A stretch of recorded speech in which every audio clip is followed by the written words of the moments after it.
Elle était la femme qui a transformé la poésie en chanson, qui a refusé la célébrité hollywoodienne et qui a un jour défié des généraux chiliens en chantant des ballades antimilitaristes devant eux. Juliette Gréco a vécu l'occupation nazie, est tombée amoureuse de Miles Davis à une époque où les relations interraciales étaient interdites et a élevé une fille qu'elle a plus tard enterrée dans le silence. Elle n'était pas seulement la muse de l'existentialisme, elle en était l'âme en mouvement. Ce n'est pas seulement l'histoire d'une chanteuse, c'est l'histoire de la guerre, de l'exil, du chagrin et de l'art comme moyen de survie. Et ce qui s'est joué derrière le rideau de velours de la vie de Juliette Gréco est peut-être plus inoubliable encore que les chansons qu'elle a laissées derrière elle. La fille qui n'était pas désirée. Juliette Gréco est née en 1927, à Montpellier, dans le sud de la France, au sein d'un foyer brisé. Son père, Gérard Gréco, était un fonctionnaire de police né en Corse. Sa mère, Juliette Lafaychine, venait d'une famille bordelaise aux valeurs bourgeoises strictes. Le mariage fut de courte durée. Alors que Juliette n'était encore qu'un tout petit, ses parents se séparèrent et elle fut envoyée vivre chez ses grands-parents maternels à Bordeaux, aux côtés de sa sœur aînée Charlotte. Ce qui suivit fut une enfance définie non par le manque matériel, mais par la négligence affective. Gréco racontera plus tard que sa mère lui répétait qu'elle n'avait pas été désirée. Ce rejet, exprimé sans chaleur ni excuse, la blessa profondément. De son propre aveu, son éducation était sûre en apparence, mais dépourvue d'affection.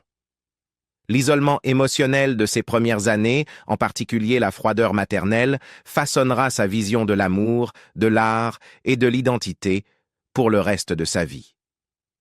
La tragédie s'aggrava lorsque, en 1933, ses deux grands-parents moururent. Les filles furent réunies avec leur mère, qui les ramena à Paris, puis, après l'occupation nazie de la France en 1940, dans la région de la Dordogne.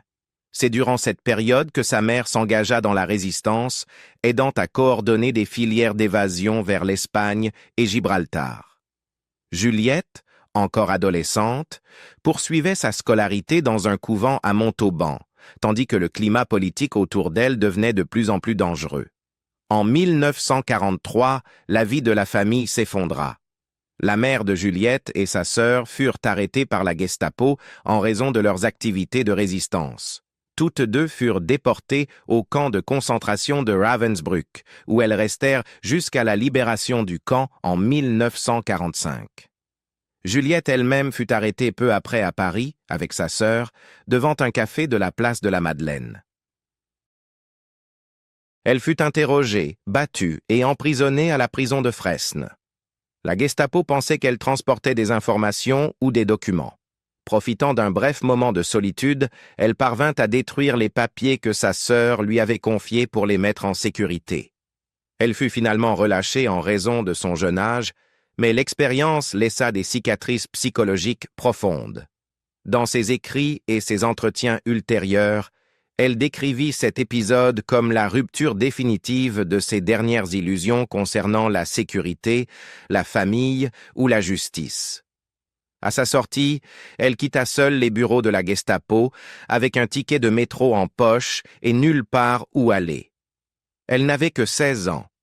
Sans famille et sans argent, elle se tourna vers la seule adulte qu'elle connaissait encore à Paris, son ancienne professeure de français, Hélène Duc. Duc l'accueillit, lui offrant un lit, de la nourriture et la dignité élémentaire dont elle avait été privée. Elle fut logée au 20 rue Servandoni, à quelques pas de Saint-Germain-des-Prés, le quartier de la rive gauche qui deviendrait synonyme de l'intellectualisme français d'après-guerre. Elle arriva sans rien. Pas de vêtements corrects, pas de chaussures à elle. Des amis de Duc lui donnèrent un pantalon de garçon et des chaussures empruntées. C'est par nécessité, et non par choix esthétique, qu'elle commença à s'habiller de vêtements sombres et neutres. Mais ce style trouva un écho. Bientôt, la petite Gréco devint l'incarnation du bohème de la rive gauche, pull noir, frange droite, regard mêlant défi et vulnérabilité.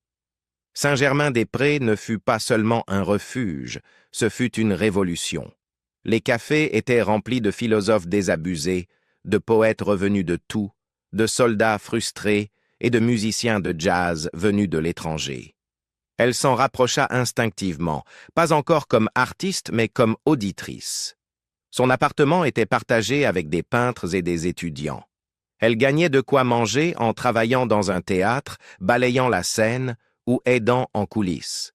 Elle absorbait tout, la musique, la poésie, la politique, le silence. Dans une interview radio de 1954, elle décrivit ces années comme « pas pauvre au sens habituel ». Je n'avais rien à manger, oui, mais riche intellectuellement, riche en compagnie, riche en idées. Mon esprit était constamment nourri. J'étais comme une terre. J'absorbais. Je laissais les fleurs pousser en moi. Elle ne chantait pas encore. Mais le silence accumulait quelque chose. En 1945, à la fin de la guerre et à la libération de Paris, elle était devenue connue, sans être célèbre, comme une présence frappante dans les cercles de la rive gauche. Jean-Paul Sartre et Simone de Beauvoir la remarquèrent dans les cafés. C'est Sartre qui lui aurait dit « Vous avez l'âme d'un poème ». Il lui proposa un texte à réciter au Bœuf sur le Toit, un club légendaire fréquenté par l'élite intellectuelle parisienne. Gréco n'avait jamais eu l'intention de se produire sur scène. Mais Sartre insista. « J'ai préparé cela pour vous. Choisissez une chanson. Vous devez la dire. » Cette performance marqua le début de sa carrière artistique. Sartre, Camus, Boris Vian, Albert Camus, ils n'admiraient pas seulement sa beauté. Ils voyaient en elle une incarnation vivante de l'existentialisme, blessée, indépendante, sans sentimentalisme, mais émotionnellement éveillée.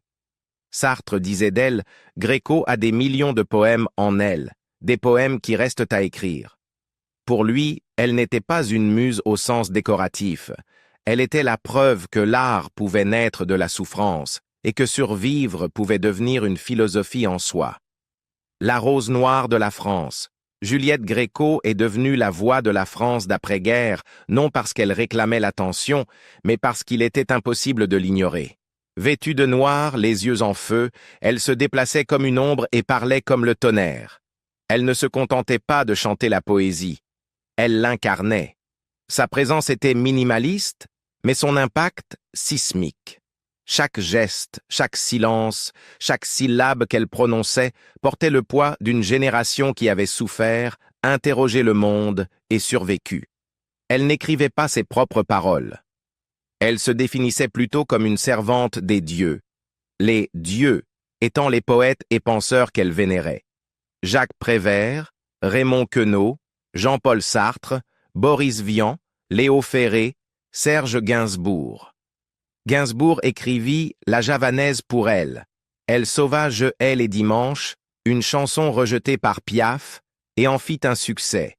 Elle n'avait pas besoin d'élever la voix pour remplir une salle. La retenue était sa signature. L'intimité devenait intensité. Dans sa voix, le silence était une force. Sa renommée ne pouvait se limiter à la France. Elle se produisit sur tous les continents. Berlin, Tokyo, Buenos Aires, New York. Hollywood lui ouvrit les bras. Daryl F. Zanuck l'adorait. Elle tourna aux côtés d'Orson Welles et sous la direction de Jean Renoir et de John Huston. Mais elle ne se rendit jamais au système américain. Elle refusa l'emballage, le contrôle, le scénario. « Je suis un animal sauvage », déclara-t-elle un jour. « N'essayez pas de me mettre dans une cage dorée. » La célébrité n'a jamais été le but. La vérité, si. Derrière la mystique se trouvait une femme qui défiait toutes les structures cherchant à la façonner, en particulier le pouvoir masculin. Lorsqu'elle interpréta « Déshabillez-moi », une chanson de striptease conçue pour l'excitation, elle la chanta entièrement habillée. Avec une dernière phrase tranchante « Mais pas tout de suite, pas trop vite », elle renversa le regard masculin en un moment de contrôle féminin. Elle redéfinit la chanson et, avec elle, la femme qui en était le centre. Pour Gréco, chaque scène était un champ de bataille de sens. Chaque chanson était politique, même celle déguisée en romance. Elle soutint le Parti communiste, chanta à la fête de l'humanité et interpréta un jour des ballades antimilitaristes devant des généraux chiliens qui l'expulsèrent du pays le lendemain. Elle ne s'excusa jamais de ses convictions. Elle resta ferme, utilisant l'art comme une arme de dignité. Elle ne prêchait pas, elle interprétait. Elle laissait l'œuvre des autres respirer à travers elle, mais ce qui en sortait était indéniablement le sien. Sartre disait un jour que Gréco avait des millions de poèmes en elle, et c'était vrai. Lorsqu'elle chantait Brel, Camus ou Prévert, leurs mots prenaient vie dans un registre nouveau. Plus féminin, plus fracturé, plus complet.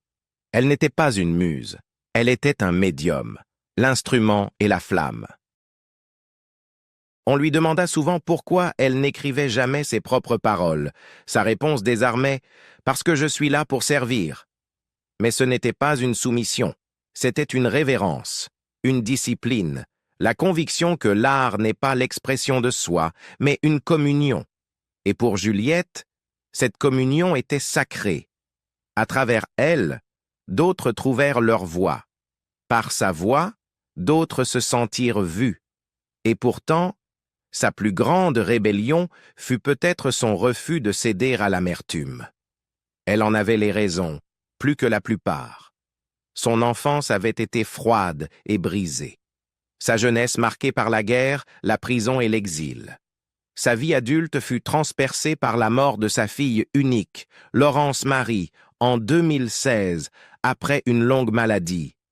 Ses dernières années furent ralenties par un AVC et la fragilité. Mais même lorsque son corps la trahit, elle refusa de laisser le chagrin consumer son esprit. Elle n'a jamais perdu sa faim, de beauté, de sens, de désir. Elle disait « Chanter, c'est la totale, c'est le corps, l'instinct, l'esprit, c'est tout. » Et elle a tout donné, jusqu'au bout. Ce que Juliette Gréco a laissé derrière elle n'est pas seulement une discographie ou une filmographie. C'est une âme versée dans le son, une présence gravée dans la mémoire. Elle n'a pas simplement vécu une vie, elle a vécu une révolution. Et ce faisant, elle a appris à la France à ressentir de nouveau des histoires d'amour impossibles. Juliette Gréco aimait avec intensité mais jamais sans conséquence. L'amour pour elle n'a jamais été un refuge, c'était un autre champ de bataille. Son histoire d'amour la plus fondatrice commence à Paris en 1949 lorsqu'elle rencontre Miles Davis au cabaret Le Bœuf sur le toit. Elle a 22 ans. Lui en a 23. Tous deux sont des étrangers à leur manière. Elle, orpheline, marquée par la guerre et l'occupation. Lui, musicien noir américain découvrant pour la première fois la liberté dans l'Europe de l'après-guerre. Paris traitait Davis comme un artiste, pas comme un problème. Pour la première fois, il pouvait entrer dans un café sans se voir refuser le service. Gréco ressentit immédiatement cette liberté en lui. Leur lien fut instantané et charnel, mais aussi profondément intellectuel. Davis dira plus tard qu'avec Juliette, il se sentait entendu avant même d'avoir parlé. Elle comprenait le silence, elle comprenait la retenue, elle comprenait la douleur sans qu'il soit nécessaire de l'expliquer. Mais ce qui semblait possible à Paris s'effondra sous le poids de la réalité américaine. À l'époque, les mariages interraciaux étaient illégaux dans de nombreux États des États-Unis. Davis savait exactement ce qui les attendait de l'autre côté de l'Atlantique. Il refusa de lui demander de vivre comme l'épouse d'un homme noir dans un pays qui l'humilierait chaque jour et pourrait même la mettre en danger. Gréco, tout aussi fier, refusa d'abandonner sa carrière, sa langue et son pays pour un amour qui exigeait sa disparition. Leur séparation ne fut pas dramatique. Elle fut pire que cela. Elle fut rationnelle. Davis rentra seul à New York. Gréco resta à Paris, brisé. La blessure ne se referma jamais. Il se reverrait au fil des décennies, mais la possibilité avait disparu. Lorsque Davis se mourait en 1991, il demanda à la voir une dernière fois. « Rien qu'en te voyant de dos, lui dit-il, je te reconnaîtrais n'importe où dans le monde. » C'était un amour ni achevé ni guéri. et il marqua sa vie émotionnelle bien plus que n'importe quel mariage. Le mariage, pour Gréco, n'a jamais été une protection. Son premier mariage fut avec Philippe Lemaire en 1953. Ils se rencontrèrent en travaillant dans le cinéma, à un moment où l'image publique de Gréco s'élargissait rapidement, tandis que sa vie privée restait instable. Lemaire était beau, couronné de succès et socialement compatible, mais la relation fut fragile presque dès le départ. Gréco décrivit plus tard ce mariage comme précipité et émotionnellement déséquilibré. Il se termina par un divorce en 1956, après seulement 3 ans. Il en resta leur fille, Laurence Marie, née en 1954. La maternité devint l'élément le plus stabilisateur de la vie personnelle de Gréco. Laurence ne fut pas élevée comme l'enfant d'une célébrité. Gréco fit des efforts délibérés pour la protéger de l'exposition publique. Elle parlait rarement de sa fille dans les interviews et refusa de transformer la maternité en partie intégrante de son image. En même temps, elle reconnaissait que le fait d'être mère l'effrayait. Ayant grandi dans l'abandon affectif et les pertes liées à la guerre, Gréco savait à quel point l'amour pouvait être arraché. Cette conscience façonna son rôle de mère, profondément dévouée mais aussi vigilante, presque anxieuse.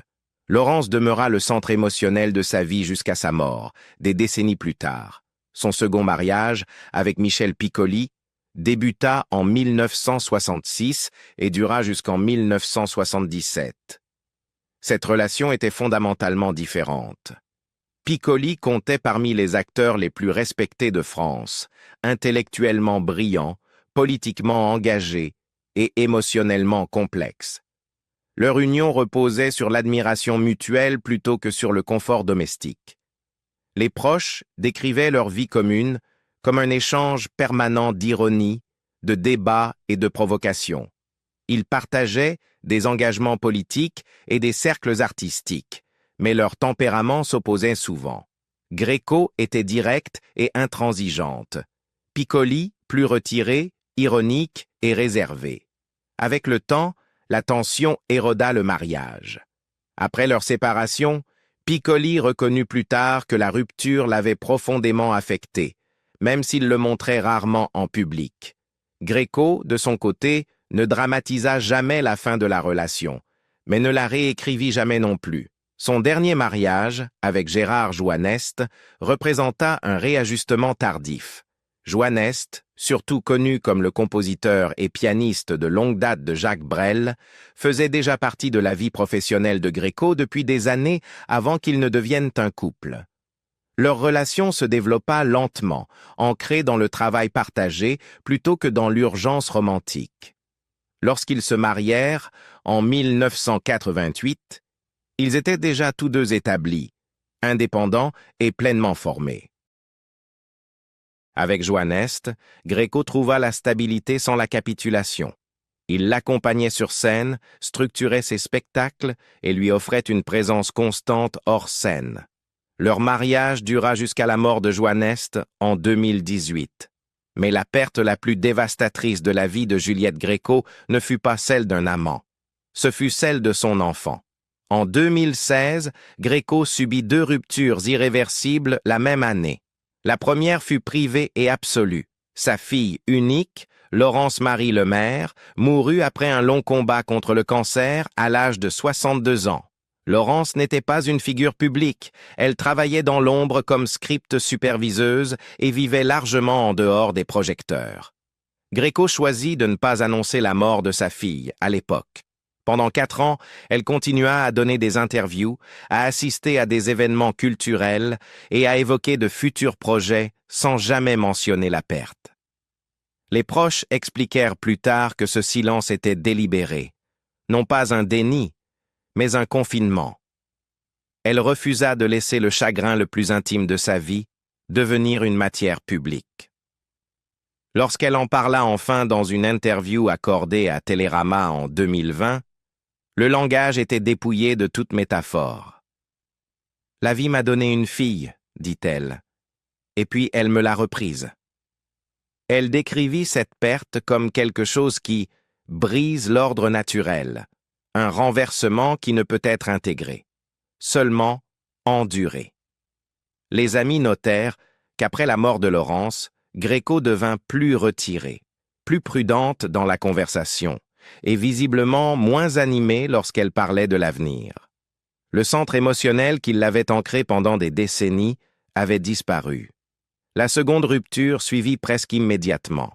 En mars 2016, alors qu'elle était en tournée d'adieu, Gréco fut victime d'un AVC à Lyon. Bien que sa récupération médicale ait été jugée positive, elle retrouva la parole, la mobilité et la clarté cognitive. L'impact sur sa vie professionnelle fut décisif. Les concerts furent reportés, puis annulés. En quelques mois, son équipe confirma qu'elle ne remonterait plus sur scène.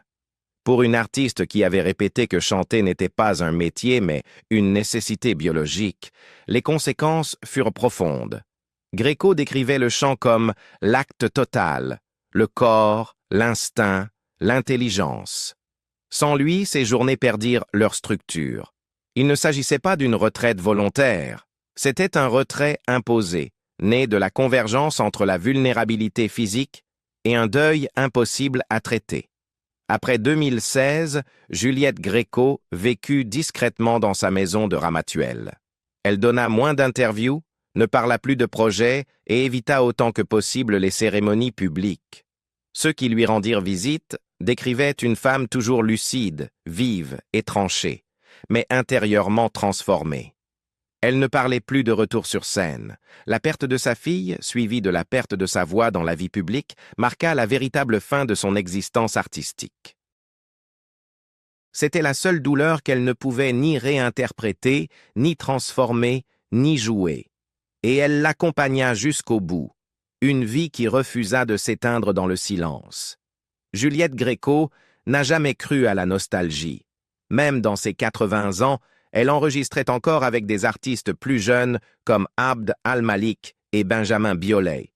Elle publia son dernier album, Gréco chante Brel, en 2013, en déclarant « Ces chansons, elles sont à moi.